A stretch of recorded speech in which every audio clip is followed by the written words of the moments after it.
One of my favourite details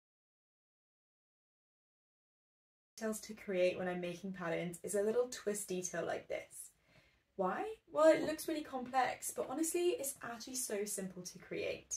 Now, of course, you can start really basic and that's really easy to do, but it does get more complicated.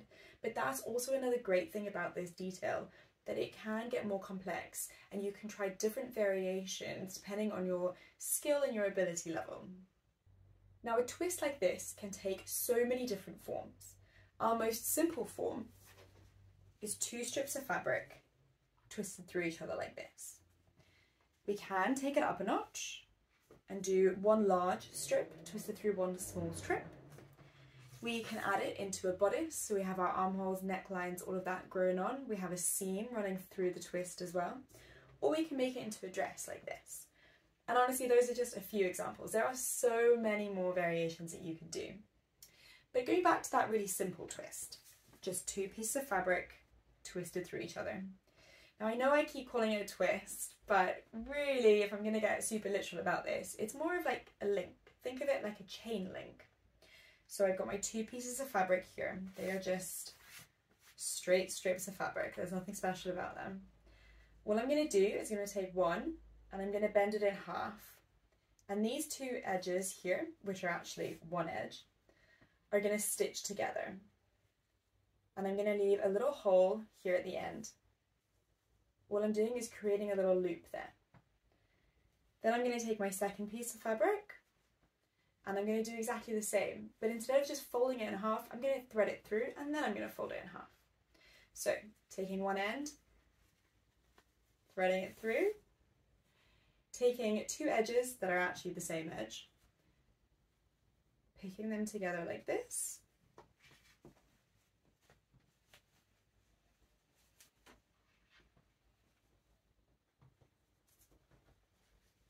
that gives me my little twist. It's really just like a link, right? Except we twist it over so it sits flat on the body. That's all this drape is, or a detail, because you can technically create it flat as well. But that's really all this is in its most basic, simple form.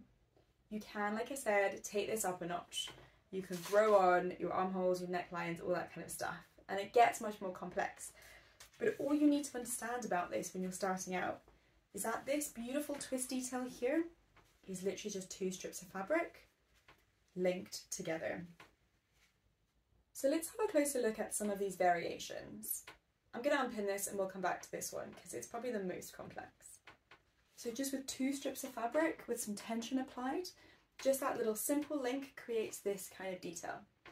This detail is really cool because you can drape this on top of a garment. Imagine we had a really beautiful tailored fitted dress underneath this, and this was just secure over the waist. Just a really beautiful detail.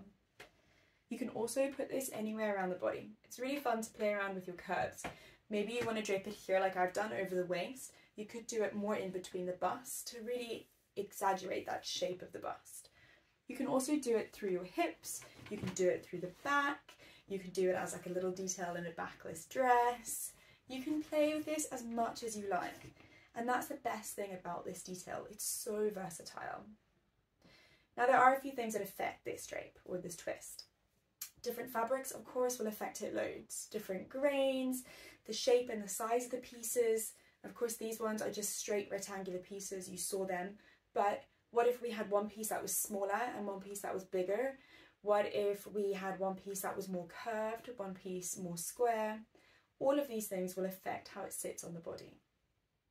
Something like a softer fabric, so maybe a satin or a CDC, will drape very differently to a cotton like this. Now let's have a quick look at a slightly different example. This twist here is exactly the same idea. We have 1 strip of fabric here, which is our necktie, really thin, skinny strip.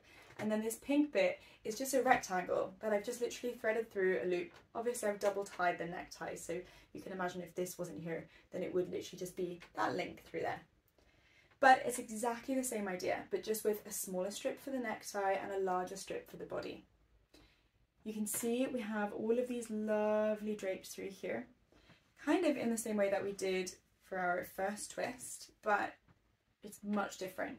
just a slightly different idea because there's more volume, because it's a different fabric, it's on a slightly different grain as well, and it's over a different part of the body.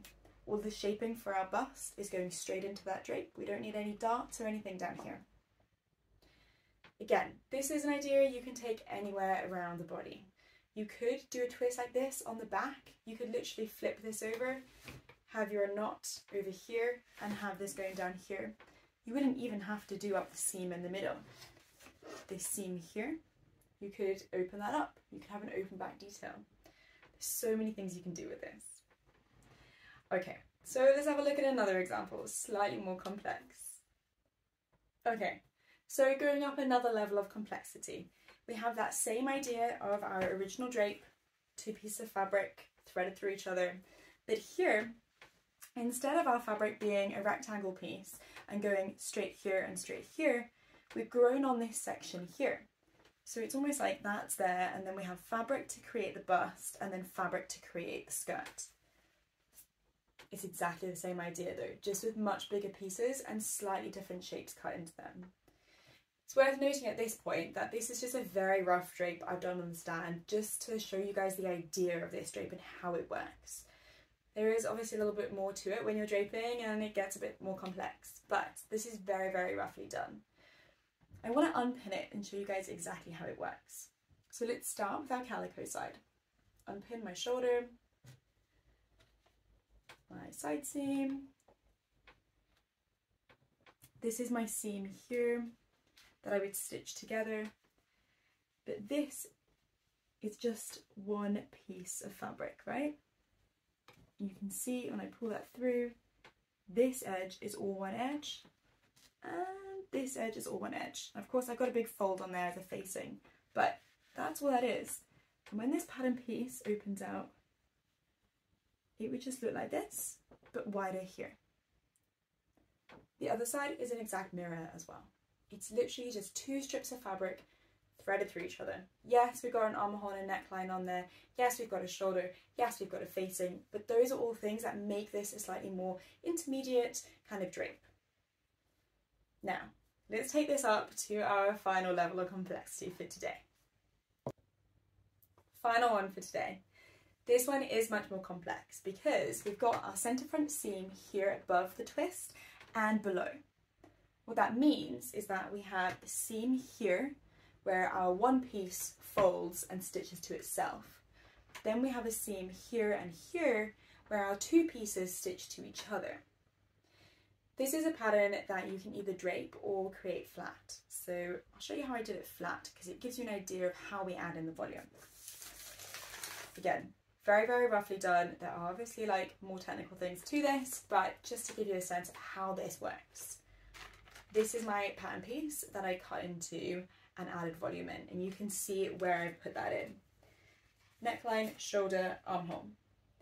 This is my twist, and then this pink bit here and this pink bit here stitched together. And this is my right hand side piece, yeah? So what happens is this all gathers up, and then this twists around and goes on there. Kind of like that. Doesn't really work as well on paper. Once we trace it and create our pattern piece, this is what we're left with, right? So again, this is the pink line here and the pink line here. They gather up, twist around and stitch to each other. And then this edge here stitches to the other centre front. And this edge here also stitches to the other centre front. This edge here is left loose. You gotta pin hem that or something in the same way that this one is. Now, you can create this with the pattern flat like that. It's absolutely fine to do it that way. Or you can drape it. Either way works just as well as the other. For a garment like this, where you've got that centre front seam and you want your armholes and your necklines and all that kind of thing on there, you want it to be correctly balanced, then drafting it works really, really well. For something a little bit more creative, where you're maybe just putting a twist or a link detail like this into an area of your garment, so maybe you're doing, you know, like the first one, our little waist detail, that's pretty easy to drape, and it works really well to drape it. Remember that there is no right and wrong with this. As long as you can understand how your twist is functioning, how that then fits into the garment, and how your fabric's going to react, then you can do whatever you want with this. Hope you guys have enjoyed learning a little bit about twists and how they work. I'm going to be doing a more in-depth specific tutorial on twists as well, so stay tuned for that. But in the meantime, have a little think about how you can use this twist, how you would interpret this and use it in your own designs, how you might amend it, how it might react in different fabrics. Really is such a versatile detail, and I can't wait to show you guys how we do it a little bit more technically than all this rough stuff.